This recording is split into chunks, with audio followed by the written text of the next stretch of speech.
Welcome back, China World Report viewers. It's always a distinct pleasure to welcome Mr. Lawrence Pih to our program, where he always shares some really deep, insightful ideas about macroeconomics, geopolitics, and basically anything we'd like to discuss. And today we will be talking about the Chinese economy, which is a topic that is very much misunderstood, especially in the mainstream media in the West. And I look very much forward to having this conversation with him and learning, and also being able to share with you, the viewer, some of these ideas and some of these insights that Mr. Lawrence has acquired over many, many, many years of research. Lawrence Pih was born in Shanghai in 1942. He moved to Brazil with his family in 1952, where he made a name for himself in the business world, leading the Moinho Pacifico Group, one of the largest wheat processors in Latin America. He studied philosophy in the United States, specializing in the works of Jean-Paul Sartre. After 50 years in business, he became a renowned expert in geopolitics and macroeconomics, focusing on relations between China and the United States. Mr. Lawrence, welcome to the show. Thank you, Italo. I'm almost embarrassed with your such kind words. Thank Come you. on. Well, so I'd like to get started by asking you if you could walk us through the various stages of growth of the Chinese economy since the end of the Civil War with the formation of the People's Republic of China. Yes. Let's go back to 1949 at the end of the Chinese Revolution, the revolution or the Civil War. It ended in 1949, and then Chairman Mao Zedong took power and became the paramount leader. So from 1949 to 1978, it was pretty much during the Mao Zedong era. The average economic growth, GDP growth, was about 6.68%.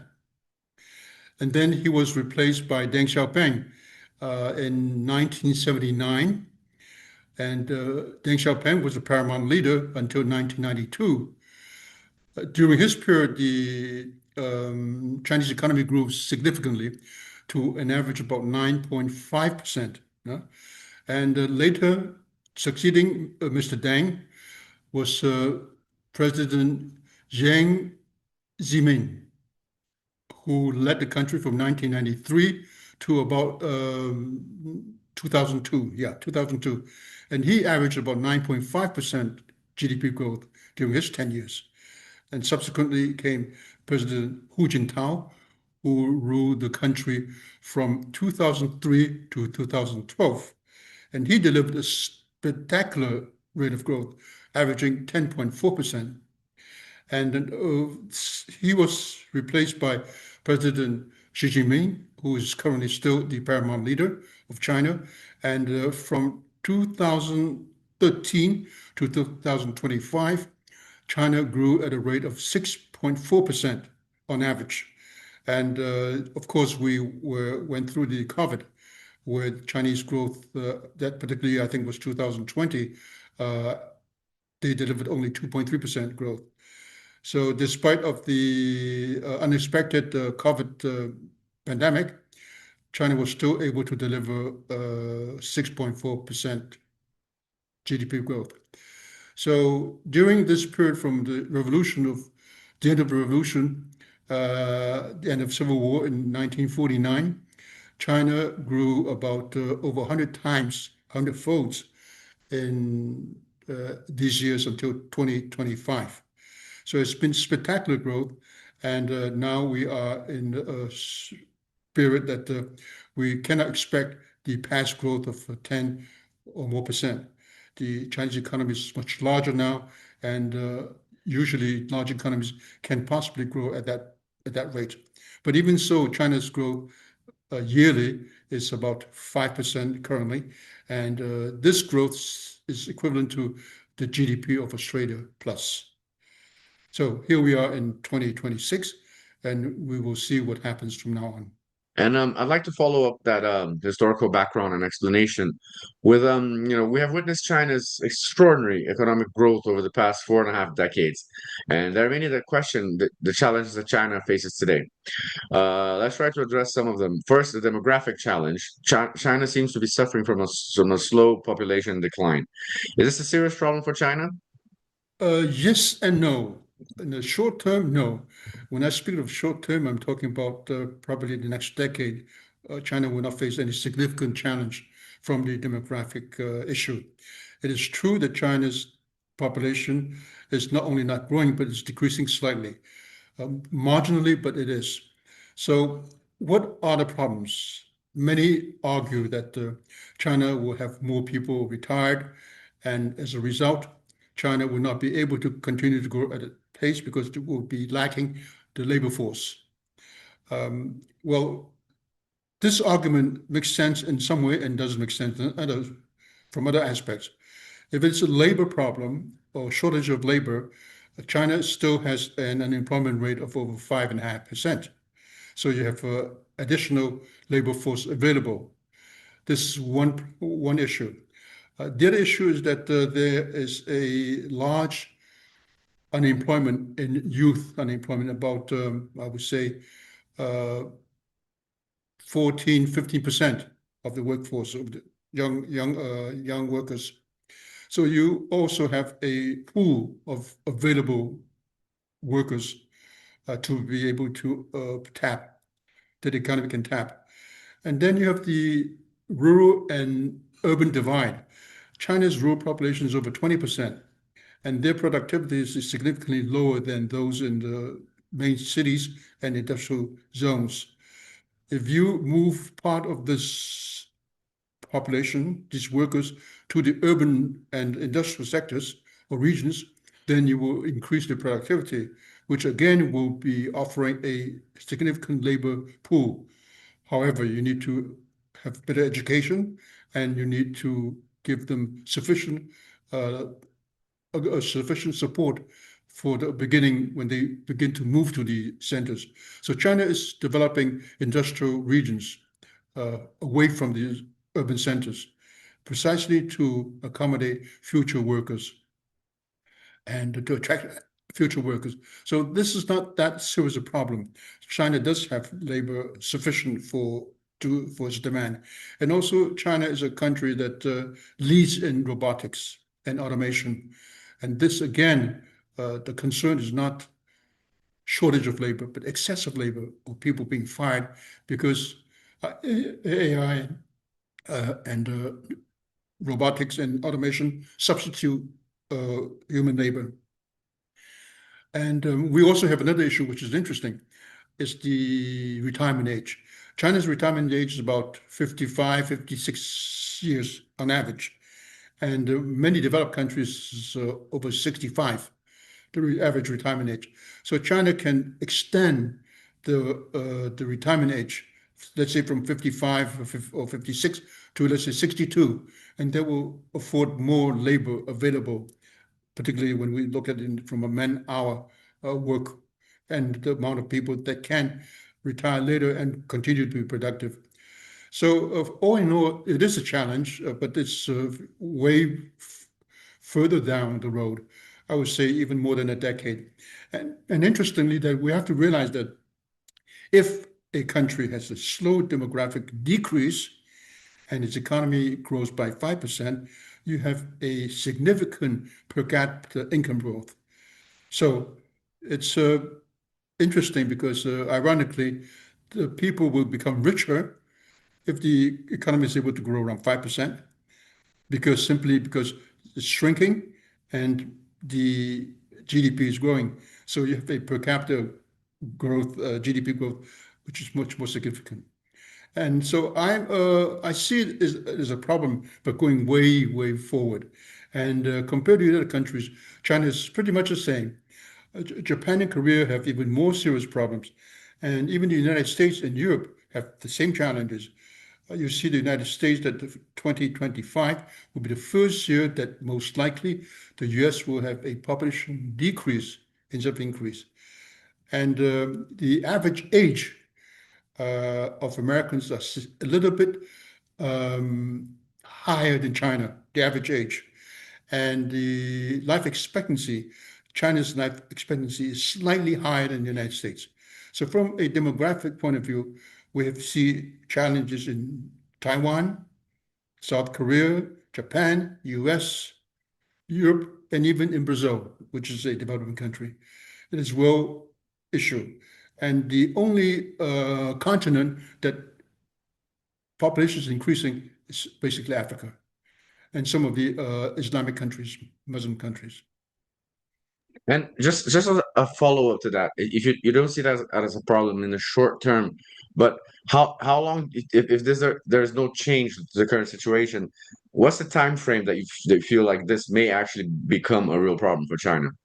That's a very good question. Precisely because the Chinese government looks not 5 years, but 20, 30, 50 years down the road. They are stimulating that more births. They're making it easier for people to support a second child. They are going to obviously stimulate the population to get married, more people to get married and have more children. So they are not worried about, I believe, they're not worried about the immediate future and the next decade probably, but they are looking 30, 40, 50 years down the road. And this is precisely the reason why they're taking measures now, which the population decrease is not an issue, to address the issue that will come up, will surface 30, 40 years from now. Now, I'd like to address another challenge. China's total nationwide debt is around 280% of its GDP. This includes all household, government, and business debts. How will this affect the economy? Yes, this is true.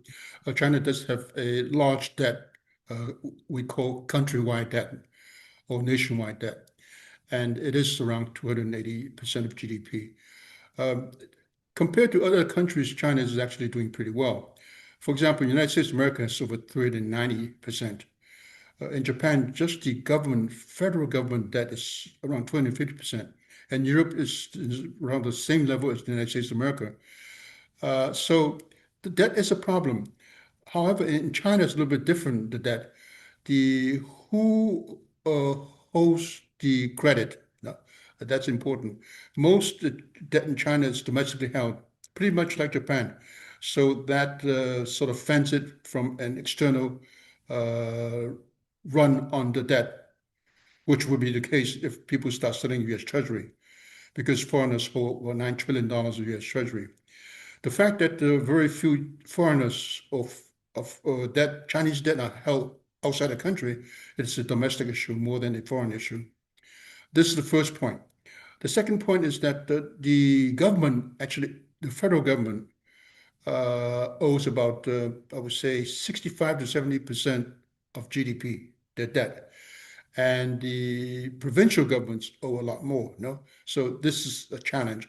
However, the provincial governments and the regional governments, they have assets, and they basically fund by selling land, which is incorrect to say selling because they don't sell the land. They actually lease it for 20, 30, 50 years. At the end of the contract, the principal or the land, the asset goes back to the province so they can renegotiate or lease it to somebody else. So it is like an asset that generates income again and again and again, and that ameliorates the problem somehow. Also, they issued debts to sell the provincial governments, bonds, etc., and that is a problem. So they have a problem. The debt is high, but they will always need Beijing's backing if anything goes wrong, and Beijing will most likely come to their aid and bail them out. Now the central government is beginning to ring in and recommend that the provincial government be more careful in the lending and the expenditures. Now, the corporate sector, the private sectors is the debt is huge, it's large. However, there are assets behind it. It's a commercial decision if you want to lend to them or not. If banks lend to them, they have obviously done their due diligence to see whether they are credit worthy or not. And the state government, the state companies, the SOEs, are also huge debtors to the Chinese banks, but they have assets, and last resort, it will be up to the government to bail them out. But the government, if they bail them out, they at least have the underlying asset. Whereas in many countries, the debt's held by the companies and they can't pay, they simply go bankrupt. And the government debt has no backing whatsoever in real assets. So the Chinese leadership sees the Chinese corporate debt, particularly the state-owned companies, as eventually they will have to honor that, I believe, to save the system. But that, in that case, they have the asset that backs it, whereas in the United States of America, you don't have any asset to back the federal debt. So I see the debt problem as real, but I don't see it as catastrophic. So it's an issue that the Chinese government will have to address seriously. Yeah, we've seen a couple examples of that, especially within the Chinese real estate market, how the federal government has been able to help some of the big companies like Evergreen and whatever to stay afloat. And it's a pretty interesting system, I guess, compared to how it works in the West. Now, I'd just like to address another challenge that China seems to be facing, which is how the U.S. and its allies are trying to hamper Chinese technological advancements, especially by imposing bans and sanctions in the semiconductor sector. Will China's technological pursuits be hampered by the U.S. and its allies, or will they be able to pull through? The sanctions and the bans, etc., will obviously slow China's progress. The fact that the U.S. and their allies have imposed a very strict and wide range of sanctions against China, it will only speed up China's desire to become self-reliant. So in a way, it's good for China that these bans and sanctions are in place and that the US is trying to contain China's technological development. It will simply push Chinese harder for them to be self-reliant. And you can see from many aspects in the past couple of years, the breakthroughs that Chinese entrepreneurs with the government support, with huge government support, has been able to deliver to its economy. DeepSeek is one example. So I am confident that it may take a little longer for China to be the dominant technological power in the world, but it will come. Knowledge is always eventually transferred from one place to another. You can't simply lock up knowledge. And China has produced about 8 times more engineers than the United States of America. They have a lot more STEM specialists and graduates than US. So their pool of intellectuals and scientists are far greater than any country in the world. And it's just a matter of time. They have the will, they have the resources, the government will support them, and they will become technological leader. In fact, Leiden University's report puts China in the first place, and I think was 64 critical technologies of the 74. And Yeah, yet, they're the top three. The top three universities were all Chinese. yeah, that's correct. Absolutely, absolutely correct. So I'm not particularly concerned that the West is trying to contain China. It just will speed up China's desire and effort to become the leading technological power going forward. It's just a matter of time. In fact, I think in the next 5 years, China will become the leader. That's a very interesting take, sir. Basically, the West is shooting itself in the foot by imposing these sanctions and all these kind of restrictions. The Leiden University report actually put Harvard and MIT way below many Chinese universities, including Zhejiang and a couple of others. So, and the amount of scientific papers that are being produced in China exceeds the ones that are being produced in the United States by tenfold or something. So, I think this is a very interesting thing to consider. Not Um, only the papers published, but also patents registered. oh, yeah, Yeah, that is true. Yeah, the yeah, technology in much itself. larger than the United States of America. Okay, so I'd just like to address another issue here, sir.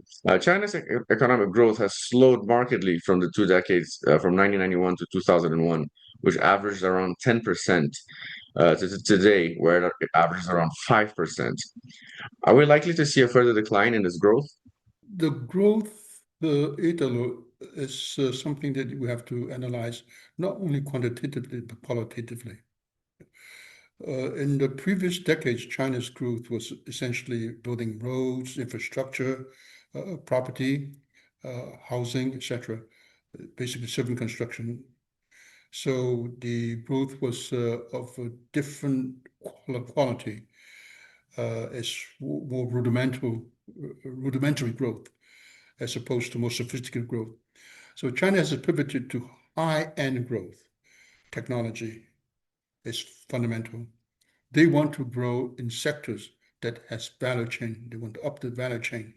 So today, China dominates in EV, solar panels, wind turbines. They are moving into biotechnology. And so in many sectors, China is already leading, if not very close to par to the most developed Western countries. And it's been a shift. And when you shift from a more rudimentary level of growth, like building roads and railroads, etc., infrastructure, the growth is obviously slower. And not only the growth is slower, but it's much more important to remember that despite the fact that you don't see it in GDP, you see the technological advancement as a bedrock of future development. So you're shifting from basically more a less developed, industrially speaking and technology speaking, economy to a more developed one. And this is the challenge that China has been facing, and it seems that they're doing the right job. So it's I'm not worried about containment. I'm not worried about the growth that's slowing down. The growth has to slow down because it's impossible to grow at the same rate that China's been growing, 10% on average or 9% on average. Simply impossible for such a large economy to grow at that rate. So I'm happy to see that the quality of the growth has shifted, and this is much more important insofar as the overall power of a country is concerned. Well, yeah, that's another interesting take because the way it's framed in the West and the mainstream media in general, it's not seen as such. It, how it's actually an evolution instead of some sort of decline or you know some sort of downfall or downgrade of the Chinese economy. It's just simply just shifting to more technologically advanced products and technologically advanced ambitions.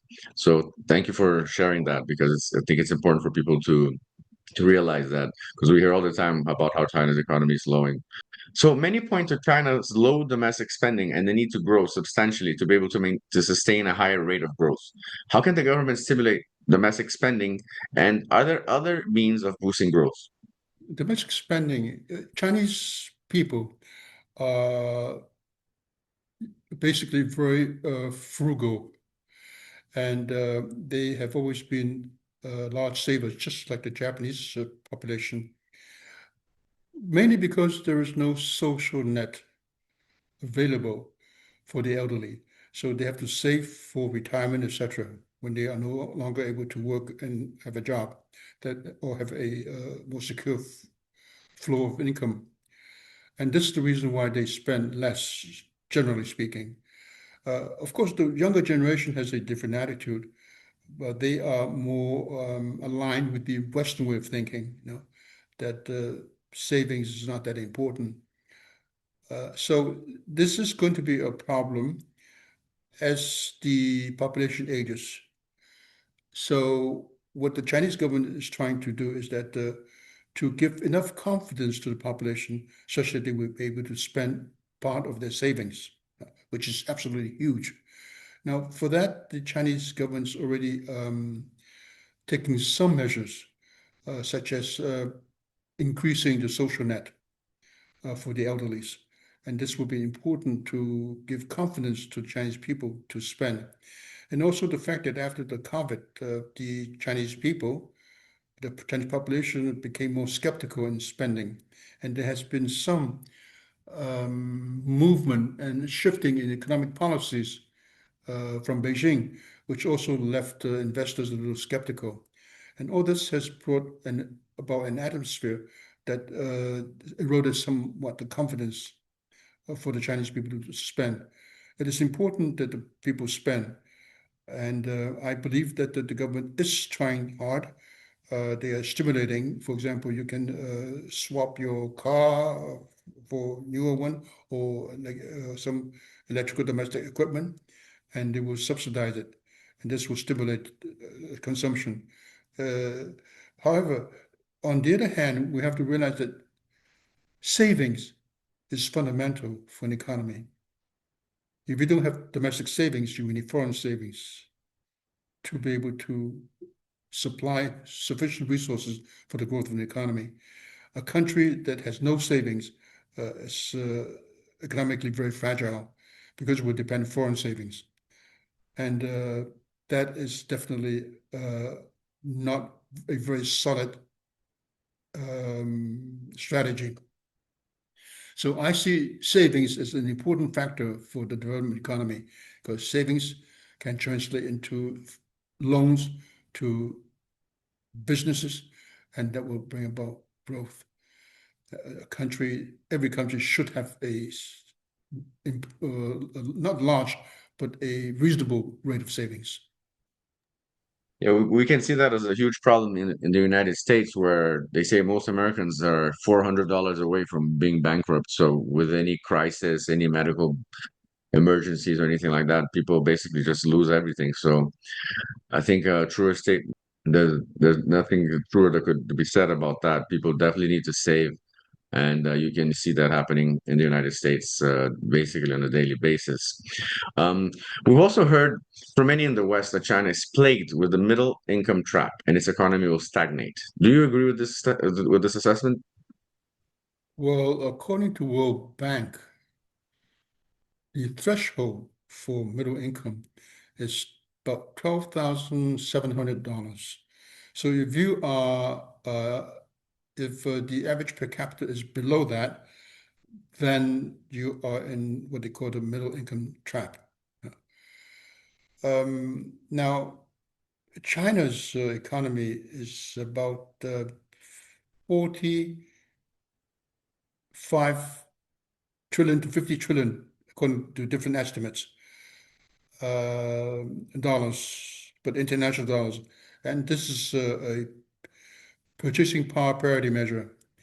So if you include the informal economy, you can pretty much conclude that China's economy is about 50 trillion international dollars, which means that it's adjusted on a PPP measurement. If you divide that by 1.4 billion people, you have over 30,000 international dollars per capita. And this is way above the 12,600 threshold that World Bank has estimate that it is the threshold for middle income trap. And technologically speaking, it doesn't really make sense to say that the Chinese economy is in a middle income trap because it's going to become the most powerful country, the leading technological country in the world. So despite of the narrative, the Western narrative that China is in middle income trap, I think it makes no sense whatsoever. I think we can call it a propaganda, not just a narrative. The way that China is portrayed in the Western media. So Yeah, there should be you no said surprise there. propaganda. You said propaganda. I didn't. I call it narrative. My word is not yours, sir. Okay, But okay. I think you're definitely more diplomatic than I am. So we'll leave it at that. So I'd like to touch on China's manufacturing sector, which produces around 36% of all global products today.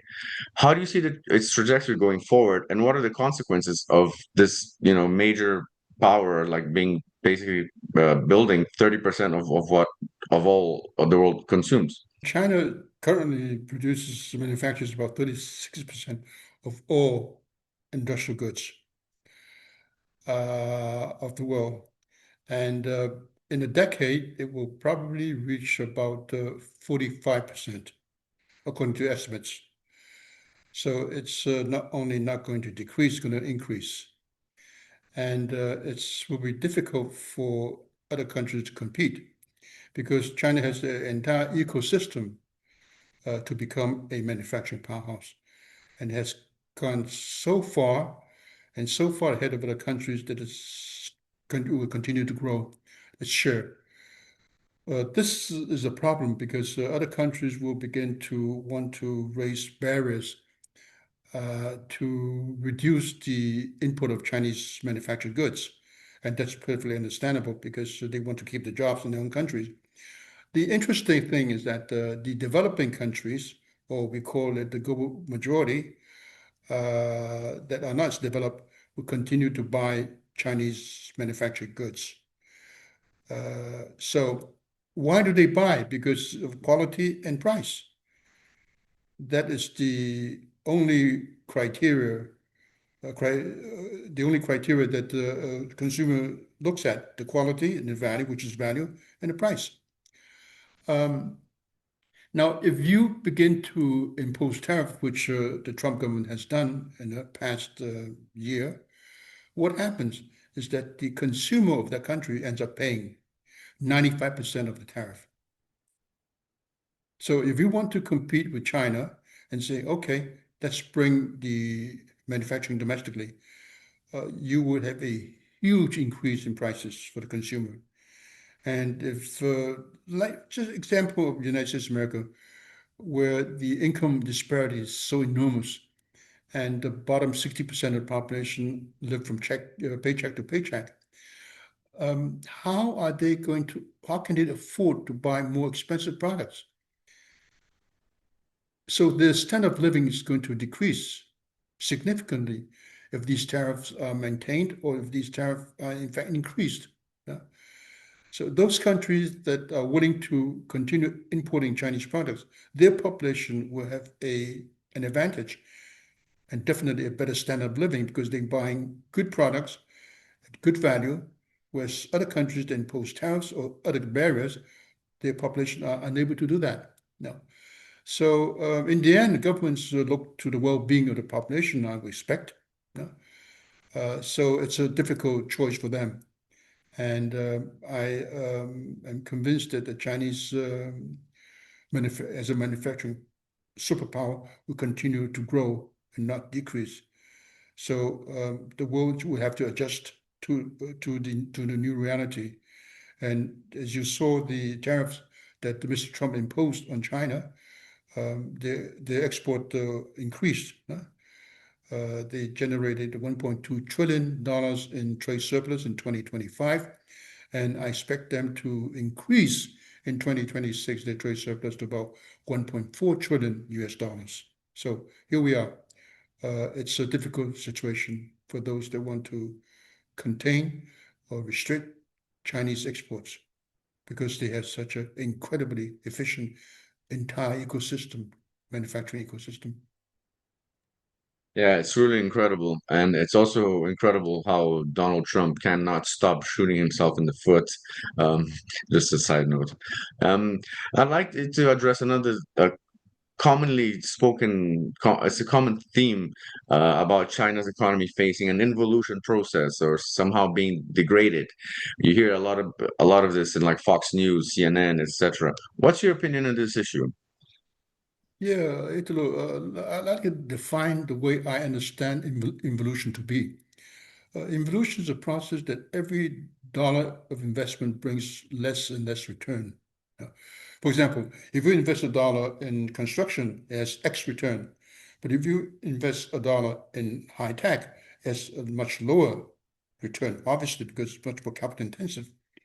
So the theory of involution is that the economy is in a state that there is less return for each dollar invested, and that the companies will be making less money if the competition is very keen.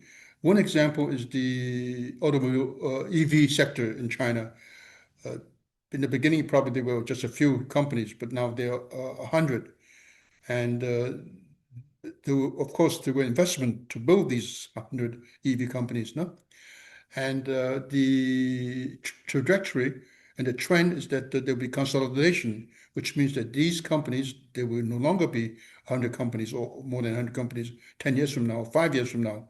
They will be reduced to maybe a dozen, 20, companies. So the other 100 or 80 companies that were invested will no longer bring any return. So it's a waste of money, So it's what we call the misallocation and inefficient allocation of capital. That said, the evolution is a process of selection of the fittest.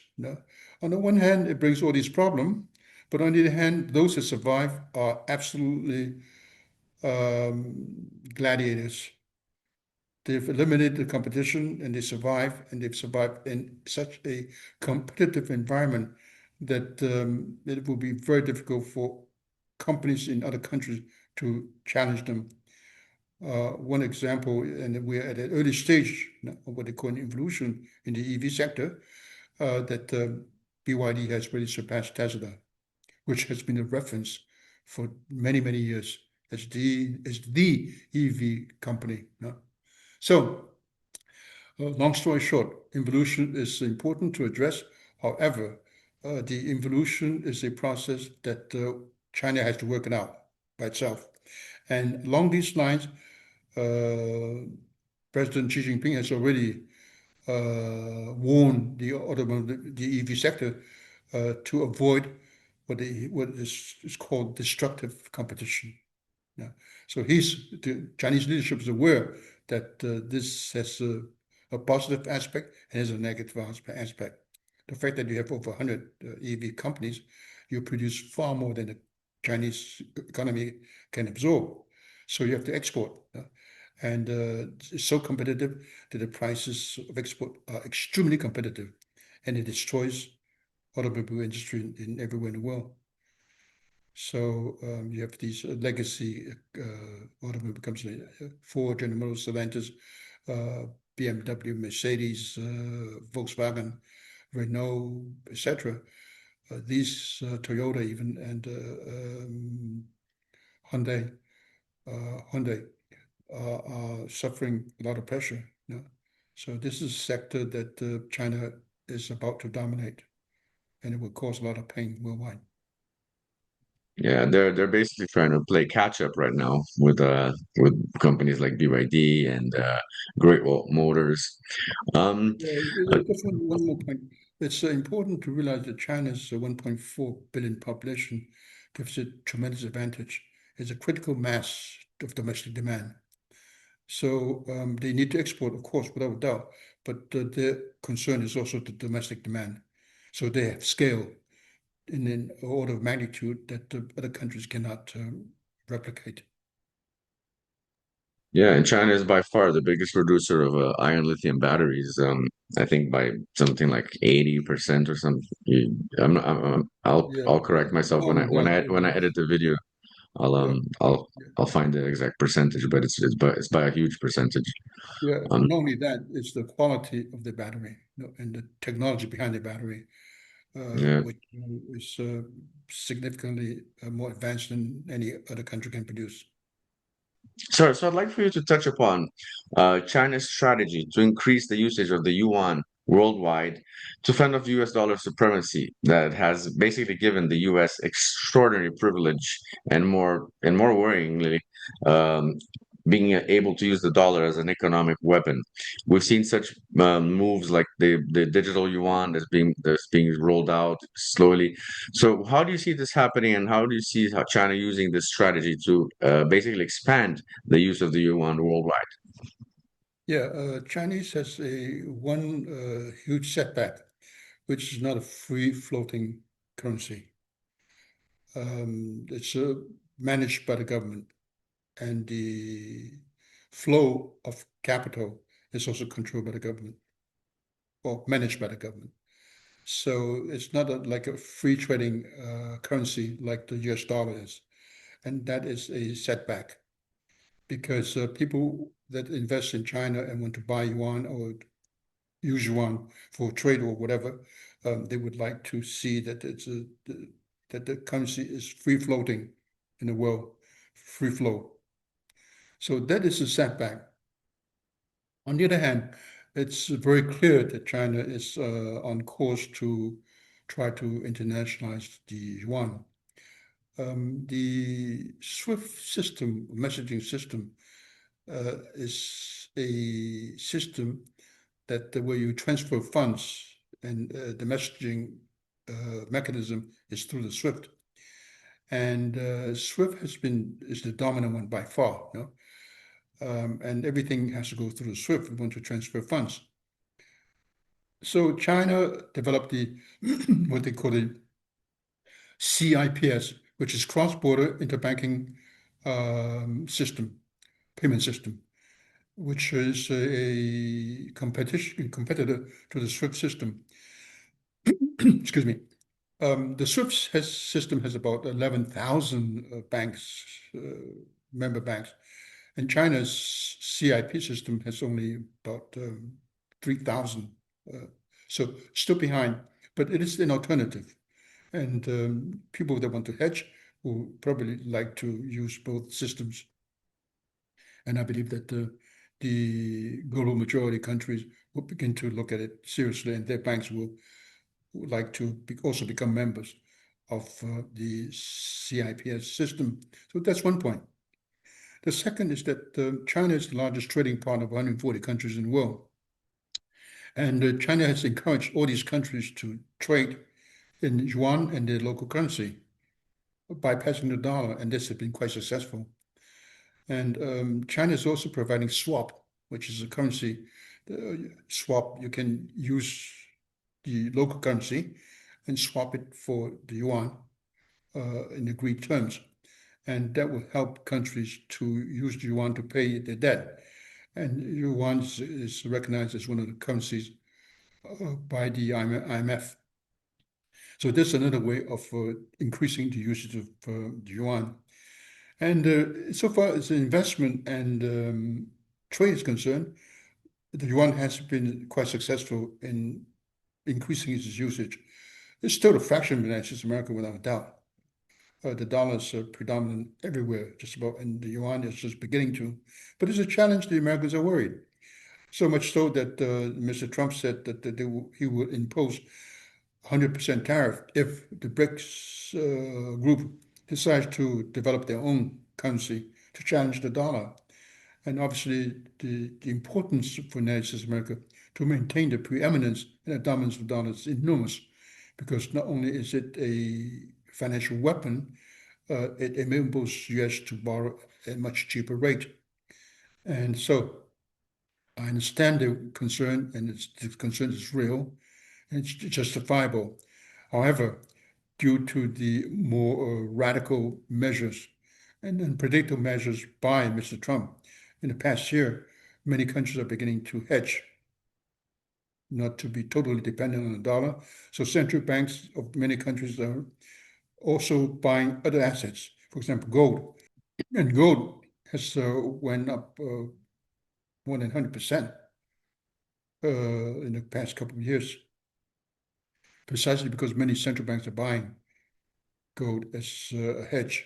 And also the yuan is beginning to be a currency that some countries are buying for their reserve, which is interesting. The use of yuan will continue.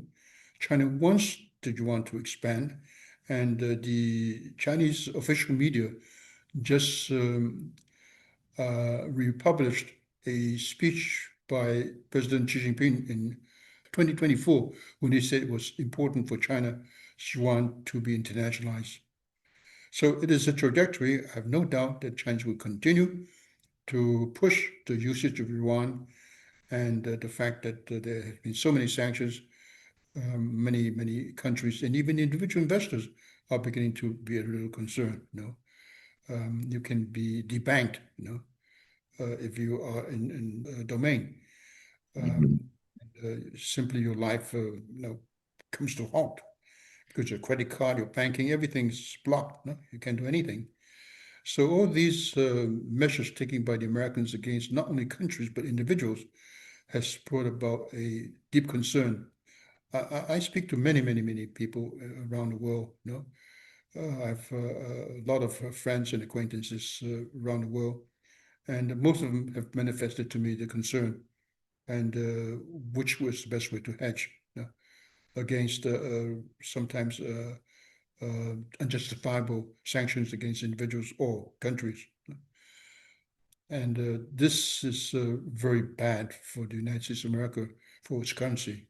And they need the currency. They need the universality of their currency and the supremacy of the country and the dominance of the US dollar to survive. If they don't have that, they have a very serious problem in their hands because the US Treasury, which is about 30 trillion total, 9 trillion is in foreign hands. 9 trillion is in foreign hands. And if the foreigners decide to dump 9 trillion treasuries, who's going to buy it? Americans will buy it? Sure. If they buy it, they will demand Oh, a yeah. huge return. So 30-year treasury is at what, 4.85% interest. It will probably go to 10. So that would break the system. So this is the reason why the United States of America has to be very careful how they use finance and sanctions as a weapon.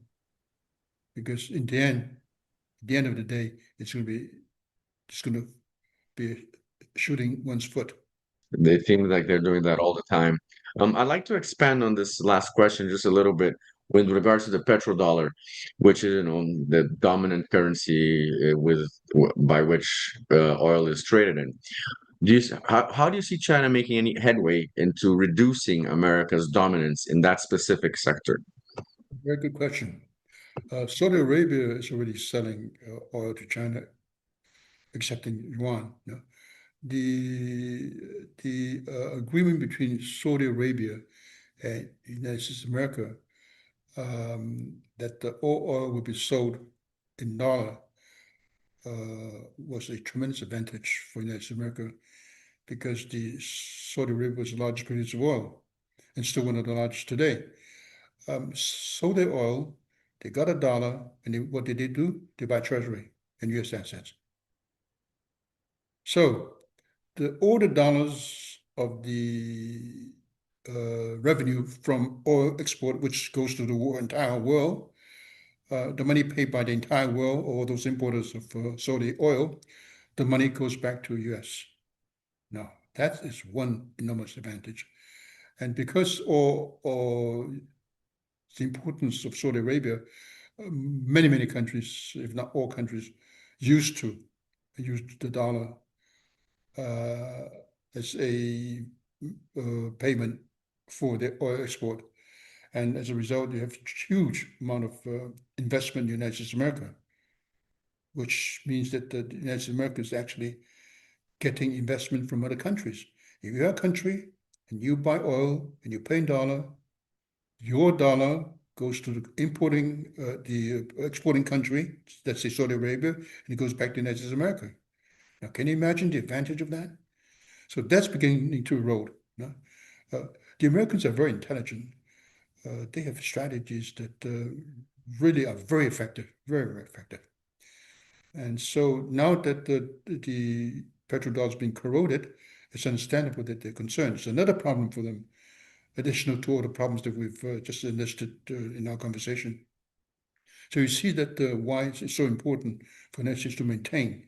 And that may even be a reason of the recent move against the Maduro government. Because Venezuela, I'm sure you know, it has the largest oil reserve. It has 303 billion barrels as opposed to Saudi Arabia's 267 billion. Even though the quality is nowhere near the Saudi oil, the Venezuelan oil is difficult to extract. It's expensive to extract, and it's not nearly as efficient in delivering results or value. But still, it has 303 billion barrels. No?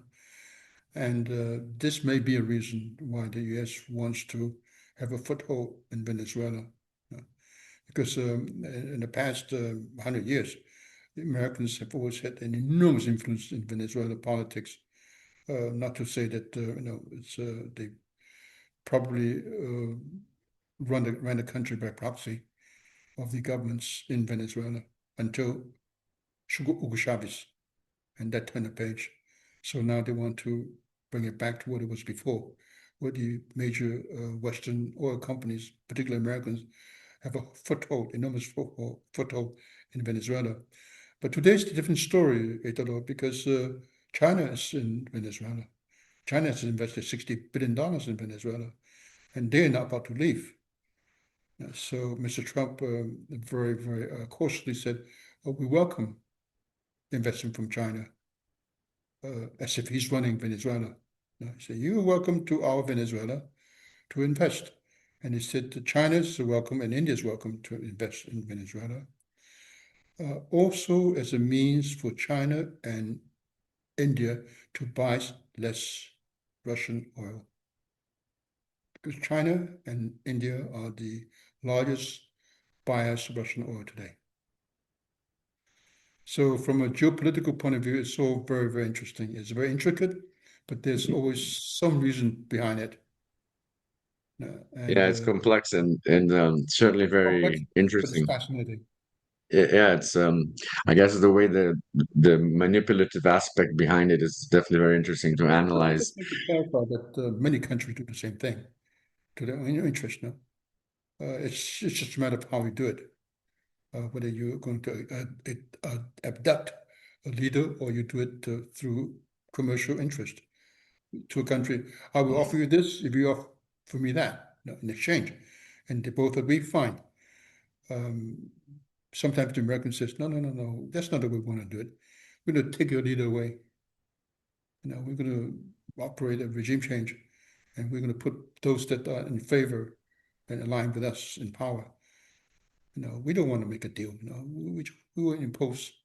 That is not the right way to do it. Yeah, I think to use a very common American proverb, you're our way or the highway. And I think Along these lines, it is important to remember that you can do that when there's no longer a superpower across the ocean and saying, "Hey, time out." absolutely, and I think So in for terms of decades, sorry, sir. the US has been able to do that, but now we are in a different world. And thankfully so, because they did that in Iraq in 2003. I think we can presume that oil was one of the major reasons that the invasion of Iraq happened because there were no weapons of mass destruction. So why else would they be there? Um, but just to wrap things up, sir, since we're already getting over a little over an hour here, I want to speak in a more macroeconomic and macro geopolitical sense, um, about the state of the world in general. In your opinion, today, which are the world's three most powerful countries? In my opinion, the most powerful country today is US, United States of America. Second is China, and third is Russia. Perhaps could you elaborate a little bit on why that conclusion? Because a lot of people would say that Russia is the second, most powerful country instead of China. So how do you see that difference uh, being uh, being I don't evaluated? think I don't think there are many that would say that Russia is the second most powerful country today. I think that you will probably find that by and large, it's consensus that China is the second most powerful country in the world. And some might even say that China is close to the United States of America. Um, Russia is a country of 146 million people approximately. It has a landmass which is the size of China and the United States of America put together. It has natural resources that's estimated to have a greater value than China's natural resources and US natural resources put together. So indeed, it's formidable. And its military is very capable. They have the largest nuclear arsenal. And so Russia, without a very poor country. However, Russia's economy is a fraction of China's economy. Now, so we're talking China's economy and purchasing power parity is 50 trillion dollars, international dollars. No? And so they're in a different league. Okay. And this is why there's no way that you can say that today Russia is a second power. Not even militarily, China has surpassed Russia by a long shot already. Yep, already, yeah. Simply because it's a manufacturing capacity. In fact, we all know that in some way China is supporting Russia today in its Ukraine war. You know? So I would say that without much hesitation, that China is by far a greater power than Russia today. And this list of US, China, and Russia, do you see any changes in that dynamic over the next 5 to 10 years? In the next 5 years from now, China will be the largest, the most powerful country in the world. The US second, and Russia will remain third. Excuse me. And why do you think that is? And what will be the pivotal moment where people will realize, or I guess the world will realize that that shift has actually occurred and that the US has fallen beneath China? China's economy surpassed the United States of America in purchasing power per day in 2014. We're 12 years beyond that. US economy is going to grow by about, let's say, 2% over the next decade or the next 5 years. And China's economy will grow about 4.5 to 5% in the next 5 years. So, as I said before, if China is able to continue growing at that pace and US grows at about 2%, China's economy will be double that of the United States of America by 2035, 36, okay? So, you know that economic power translates into military power, geopolitical power, and there's absolutely, in technology, China's catching up in some aspects.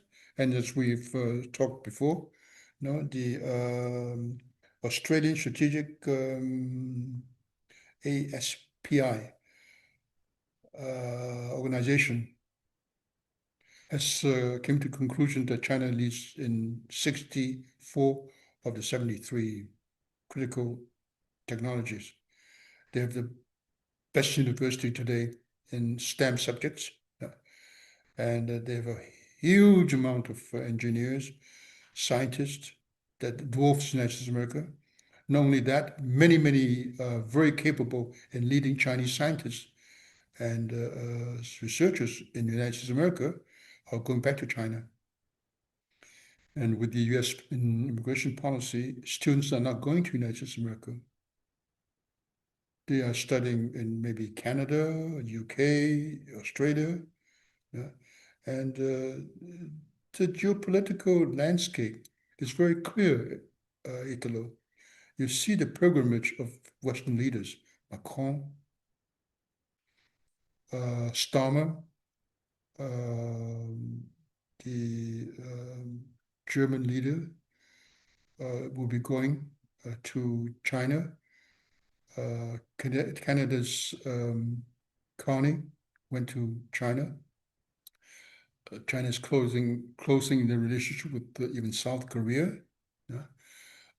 What's amazing is that the KMT party, which is opposition party in Taiwan, is closing up China. They are going to have some meeting, I believe, or with Chinese leaders. No? So this rapprochement of even of Taiwan says what to you? We cannot trust the United States of America. US has abandoned Europe. Yeah? US today gives very little importance to NATO, and even the Five Eyes Alliance. I don't know if you're aware of it.